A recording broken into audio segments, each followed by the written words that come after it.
प्रिय विद्यार्थियों, आज हम कक्षा बीए प्रथम वर्ष विषय राजनीति विज्ञान प्रश्न पत्र प्रथम राजनीति विज्ञान के मूल आधार के अंतर्गत आज का हमारा अध्ययन का टॉपिक है राज्य की प्रकृति आंगिक या सावे सिद्धांत के अनुसार। यानी राज्य की प्रकृति या स्वरूप को लेकर के आंगिक सिद्धांत है, सावयव सिद्धांत है, उसके बारे में, उसकी आलोचना के बारे में चर्चा करने वाले हैं। तो सबसे पहले लेते हैं आंगिक या सावयव सिद्धांत का अर्थ।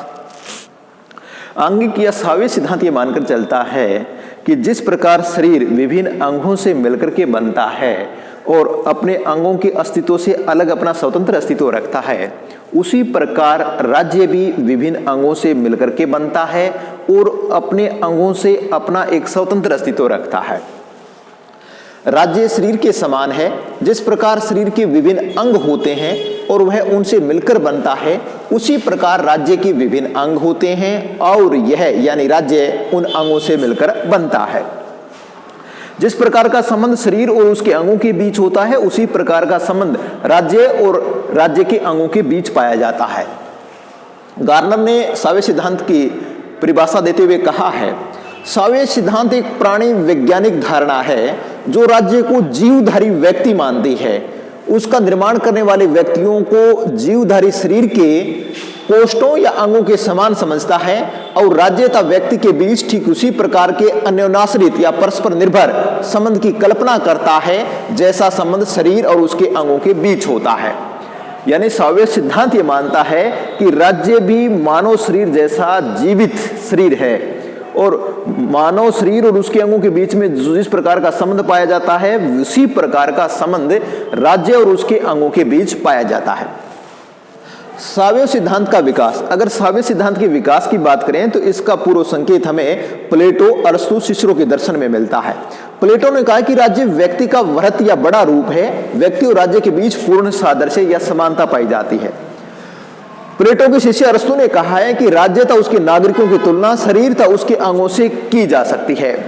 सिसरो ने भी दोहराया है कि राज्य के प्रधान या राजा को मानव शरीर पर शासन करने वाली आत्मा की उपमा देना उचित है। मध्यकाल में John of Salisbury, Marsilio of Padua, Althusius, Thomas Aquinas ने सावयव सिद्धांत को समर्थन दिया। इसके बाद हॉब्स और रूसो ने सावयव सिद्धांत को आगे बढ़ाया। 19वीं सदी के विचारकों ने राज्य को जीवधारी या मानव शरीर माना। इस विचारधारा का जन्म जर्मनी में हुआ। यानी सावयव सिद्धांत का जन्म है वो जर्मनी में हुआ है। फिक्टी व ब्लंट्सली ने सावयव सिद्धांत का समर्थन किया है और ब्लंट्सली ने सावयव सिद्धांत को पराकाष्ठा तक पहुंचाने का कार्य किया। 19वीं सदी से पहले के जो विचारक हैं उन्होंने तो सावयव सिद्धांत का प्रतिपादन अप्रत्यक्ष रूप से किया है। उन्होंने राज्य और मानव शरीर में कुछ तुलना समानताएं देखी है, सादृश्यता देखी है, लेकिन 19वीं सदी के विचारकों ने तो मानव शरीर और राज्य को पूर्ण रूप से एक जैसा मान लिया है। इसलिए सावयव सिद्धांत का विकास है वो पहले अप्रत्यक्ष रूप से है और 19वीं सदी से प्रत्यक्ष रूप धारण कर लेता है। हर्बर्ट स्पेंसर व सावयव सिद्धांत का विकास। हर्बर्ट स्पेंसर ने राज्य और मानव शरीर को एक जैसा माना है। जिस प्रकार मानव शरीर का विकास होता है उसी प्रकार राज्य का विकास होता है। उन्होंने 6 प्रकार की समानताएं राज्य और मानव शरीर में दर्शाई हैं। रचना की दृष्टि से, जन्म की दृष्टि से, विकास की दृष्टि से, परस्पर निर्भरता की दृष्टि से, संगठन की दृष्टि से, विकास क्रम की दृष्टि से। अगर हर्बर्ट स्पेंसर के विचारों को देखें तो रचना की दृष्टि से उनका मानना है कि जिस प्रकार शरीर की रचना रक्त, मांस, हड्डी आदि से होती है, उसी प्रकार राज्य भी व्यक्तियों से मिलकर बनता है। दूसरी समानता जन्म के आधार पर।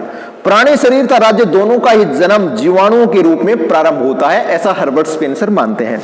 तीसरा विकास की दृष्टि से समानता। जीवधारी और राज्य दोनों की वृद्धि और विकास का क्रम एक समान ही है। जिस प्रकार जीव और शरीर साधारणतया समानता से भिन्नता तथा जटिलता की ओर बढ़ते हैं, उसी प्रकार राज्य भी एक साधारणता प्राकृतिक अवस्था से धीरे धीरे विकसित होकर अनुभविक रूप प्राप्त करता है। परस्पर निर्भरता की दृष्टि से देखा जाए तो जीवधारी शरीर और राज्य दोनों में ही अंतर निर्भरता पाई जाती है। जिस प्रकार एक अंग निर्बल और बीमार हो जाने का प्रभाव संपूर्ण शरीर पर पड़ता है, उसी प्रकार राज्य का स्वास्थ्य और बल तो उसकी समृद्धि भी उस राज्य के व्यक्तियों और वर्गों पर निर्भर करती है।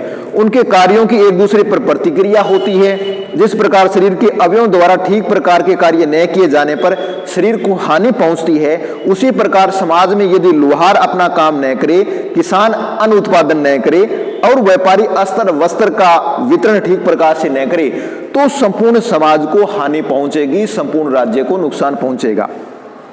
संगठन की दृष्टि से देखें तो हर्बर्ट स्पेंसर ने यहां भी समानता स्थापित करने का प्रयास किया है। शरीर का राज्य का संगठन भी एक ही प्रकार का होता है, एक जैसा होता है। शरीर के 3 भाग होते हैं, जीवन प्रणाली, विभाजन प्रणाली और विनिमय प्रणाली। इस प्रकार की तीनों प्रणालियों पर मस्तिष्क या दिमाग का अपना पूर्ण नियंत्रण रखता है। शरीर का मुख्य अंग दिमाग या मस्तिष्क ही है। राज्य का संगठन भी इसी प्रकार का है। राज्य में भी जीवन प्रणाली के अनुसार उत्पादन क्रिया, विभाजन प्रणाली के अनुसार यातायात एवं संवाद वाहन के साधन तथा मस्तिष्क या दिमाग के समान सरकार होती है। और छठी तुलना समानता ये बताई है कि जिस प्रकार जीव शरीर नाशवान होता है, उसका निरंतर विनाश होता रहता है, शरीर के पुराने घटकों के स्थान पर नए नए घटक आते रहते हैं, उसी प्रकार से वृद्ध और बीमार व्यक्ति मरते हैं और उनके स्थान पर नवीन व्यक्ति या नए व्यक्ति जन्म लेते रहते हैं। इस प्रकार हर्बर्ट स्पेंसर राज्य और मानव शरीर में समानताएं स्थापित करता है। लेकिन हर्बर्ट स्पेंसर ने 2 प्रकार राज्य और मानव शरीर में 2 असमानताओं की ओर भी हमारा ध्यान खींचा है। उन्होंने बताया कि पारस्परिक निर्भरता की सीमा में भेद होता है। मानव शरीर और उसके अंगों में पारस्परिक निर्भरता ज्यादा पाई जाती है। मानव शरीर के अंगों का महत्व है मानव शरीर से अलग होने के बाद नहीं रहता, लेकिन राज्य और उसके अंगों में इस प्रकार की निर्भरता नहीं पाई जाती। राज्य के अंग यानी व्यक्ति या नागरिक राज्य से अलग होकर के भी अपना संपूर्ण व्यक्तित्व या स्वतंत्र व्यक्तित्व रखते हैं। दूसरी असमानता है चेतना शक्ति का भेद, यानी राज्य और मानव शरीर में जो चेतना का स्तर है वो अलग अलग होता है। मानव शरीर की चेतना का एकमात्र केंद्र मस्तिष्क या उसका दिमाग होता है, वही सारी चेतना द्वारा संचालन किया जाता है। लेकिन राज्य और उसके अंगों की चेतना शक्ति अलग अलग पाई जाती है। राज्य की अपनी चेतना शक्ति होती है और राज्य के अंगों यानी नागरिकों या व्यक्तियों की अपनी चेतना शक्ति होती है और उनकी चेतना शक्ति राज्य की चेतना शक्ति से स्वतंत्र होती है। ये तो उसकी समानताएं और असमानताएं थी। लेकिन अब हम थोड़ी सावे सिद्धांत की आलोचना की बात करें, उसकी कमियों की बात करें, तो समानता पूर्ण नहीं है। जिस प्रकार की समानता सावे सिद्धांत के समर्थकों या हर्बर्ट स्पेंसर ने बताई है वो पूर्ण नहीं हो सकती। मानव शरीर की अलग बात है, राज्य की अलग बात है। दूसरा, व्यक्ति का स्थान पूर्व निर्धारित नहीं होता। मानव शरीर का प्रत्येक अंग पूर्व निर्धारित है, कौन सा अंग क्या क्या काम करेगा। लेकिन राज्य के अंगों की बात करें, व्यक्तियों की बात करें, तो कौन सा व्यक्ति क्या क्या काम करेगा ये कोई पूर्व निर्धारित नहीं है। यानी इस प्रकार का जो समानता दर्शाई गई है सावे सिद्धांत द्वारा वो उचित नहीं है। तीसरा, जन्म विकास और मृत्यु के नियम भिन्न भिन्न है। राज्य का जन्म विकास और उसकी समाप्ति अलग प्रकार की है। मनुष्य का जन्म और उसका विकास और उसकी मृत्यु की प्राप्ति एक अलग तरीके की बात है। इनमें दोनों में किसी भी प्रकार की समानता स्थापित करने का प्रयास एक दुराग्रह मात्र है। चौथा, राज्य के कार्यक्षेत्र की संतोषजनक व्याख्या नहीं है। सावे सिद्धांत राज्य के कार्यक्षेत्र की संतोषजनक व्याख्या नहीं करता है।